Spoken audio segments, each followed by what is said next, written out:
So I'm going to share now the surrendering technique in the non-dual version.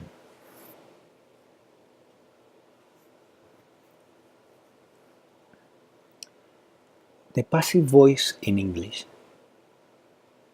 is grammatically correct and it removes the subject. So you can say the email was sent, and it's perfectly appropriate. It communicates the idea without having to put there a subject like I sent the email already.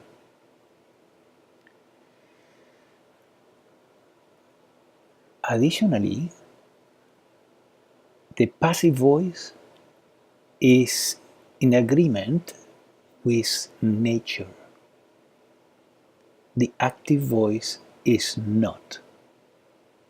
The active voice, the use of pronouns, is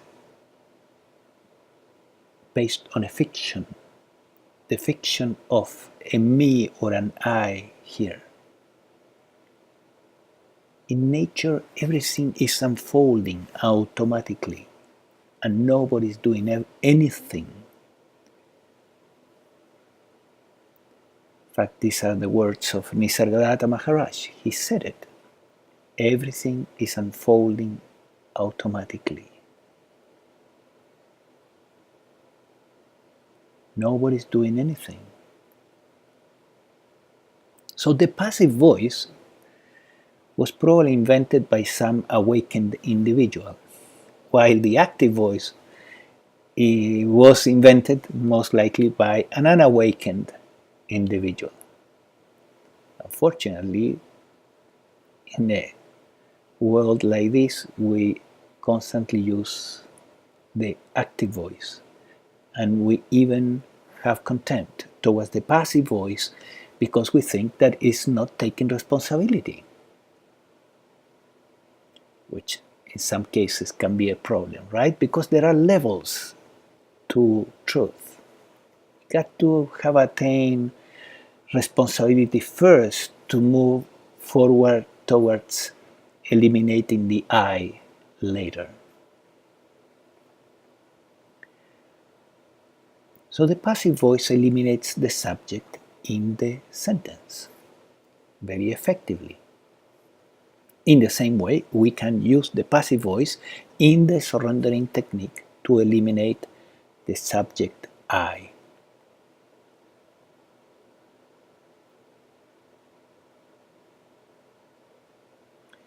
If you look into the Christian scriptures, when Christ is in the cross, he says towards the end, the work is done.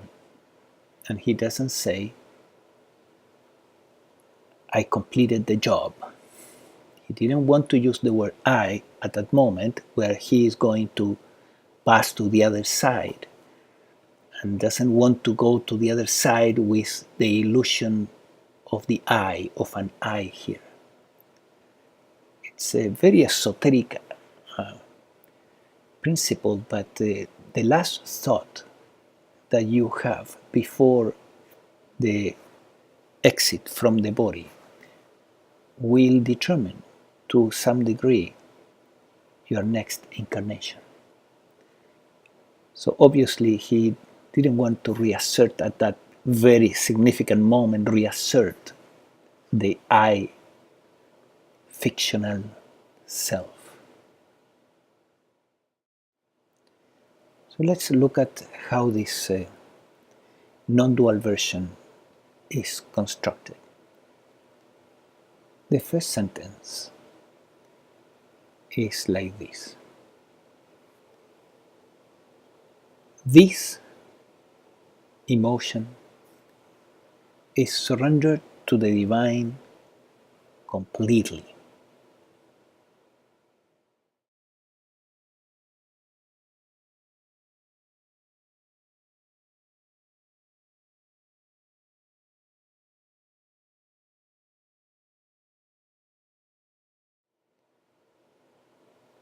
this sentence in the passive voice is very clear, and there is no I there. Therefore, it's closer to the truth than the dualistic version. It carries more power of truth.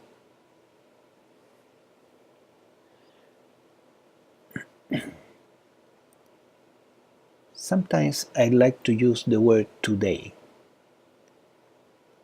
in that sentence. This emotion is surrendered to the divine today completely. There could be an emotion that has been bothering you for ages, but today is a special day. You are surrendering it, or it's been surrendered.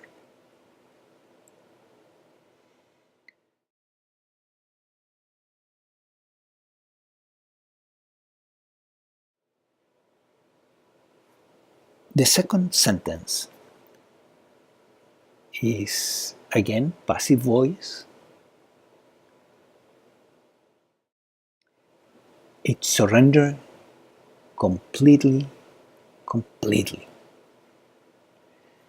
The idea is to reinforce the determination, the feeling to let go.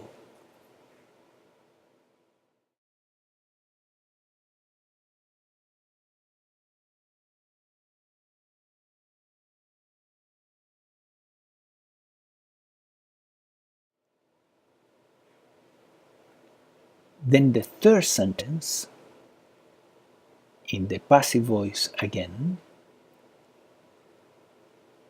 is like this. May it be taken away forever.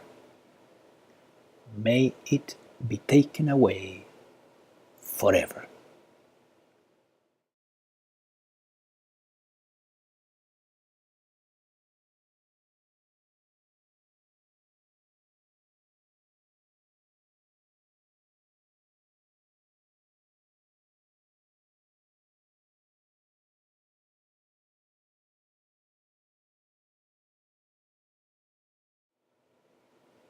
Perfectly clear. Passive voice. No I there.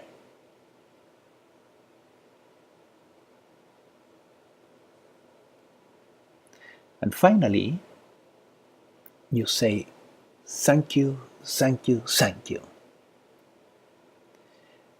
And the word thank you may sound dualistic, like because we're used to thinking, I'm here saying thank you to somebody else or to the divine. But not necessarily. The word thank you, thank you, thank you is impersonal. The wording,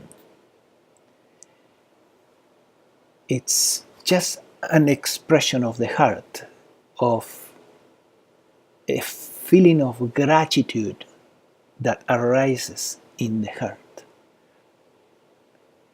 And you don't need to imagine that you are saying thank you to the divine. No.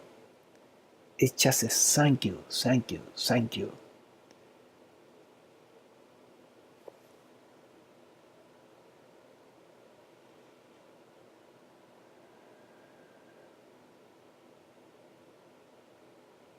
It's a happening, a feeling of gratitude arising and being expressed in words, impersonal.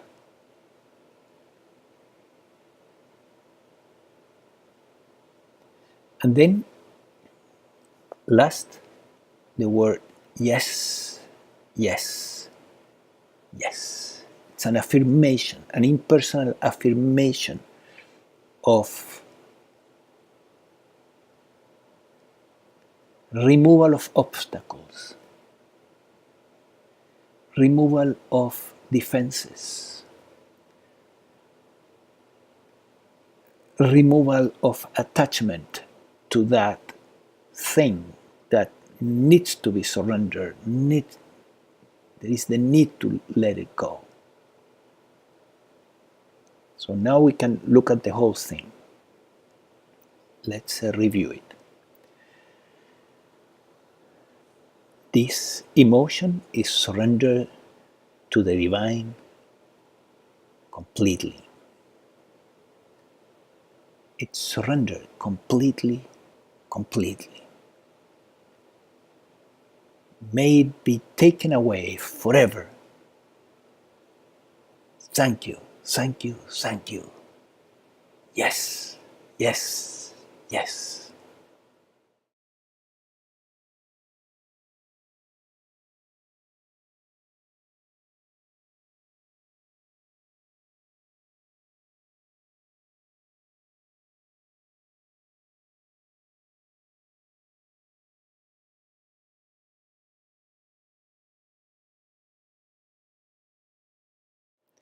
I assure you that issues that perhaps have been there for ages, decades, and you haven't been able to solve them, you will see them removed.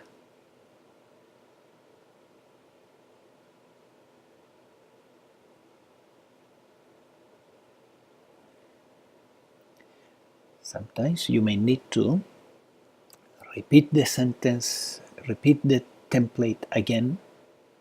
Sometimes you will not need, just once will do the job. But healing will come through this.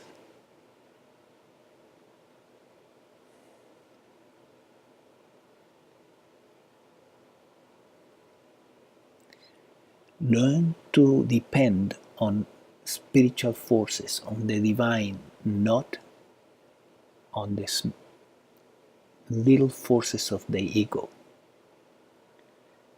The 12-step programs, there are so many, right? They all are based on this principle. When the individual has really realized that they cannot solve their addiction, that they will die,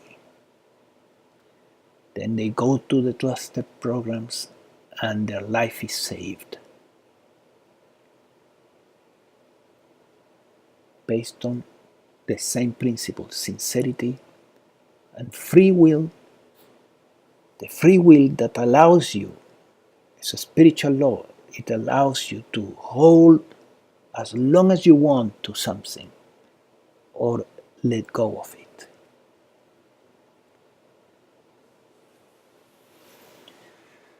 Okay, I hope this is clear. Practice the technique. Finish seeing the segments that are coming that will give you other type of concepts that you may need, and all the best.